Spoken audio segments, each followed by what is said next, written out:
j'ai mené plusieurs luttes dans ma vie. Une des premières, ça a été pour créer le réseau des cégeps et l'Université du Québec à travers tout le Québec et particulièrement Montréal.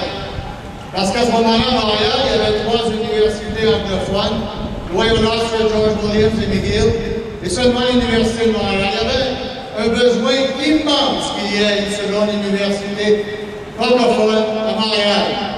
Il y a 42 ans, je parlais sur les marches en face, devant 500 personnes, des caméras de télévision, où j'allais rencontrer le ministre de l'Éducation, M. Cardinal, à l'époque, et les sous-ministres qui étaient en réunion.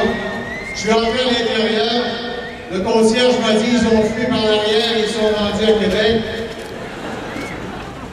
Alors on m'a dit, qu'est-ce que tu vas dire aux journalistes? Je suis sorti, just watch me en latin. Et j'en s'en va à Québec, on est monté à Québec, on a dérangé le ministre pendant sa rencontre de cabinet, il a dû nous parler. On a poursuivi la lutte, on a gagné, quand on lutte, quand on la poursuit, on finit par gagner.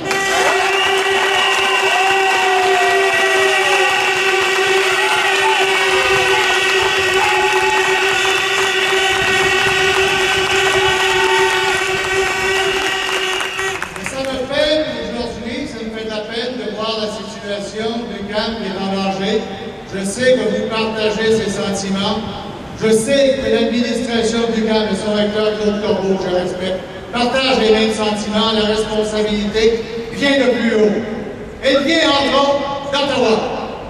Ottawa n'a pas changé sa politique pour l'éducation postsecondaire depuis 1995.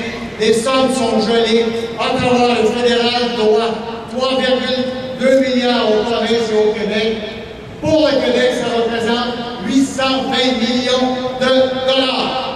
Pendant cette même période, les dépenses de la défense à Ottawa ont augmenté de 77%. Et strictement rien pour l'éducation postsecondaire. Moi, je choisis, surtout en période de crise, non pas les armes, mais l'éducation. C'est ça la crise.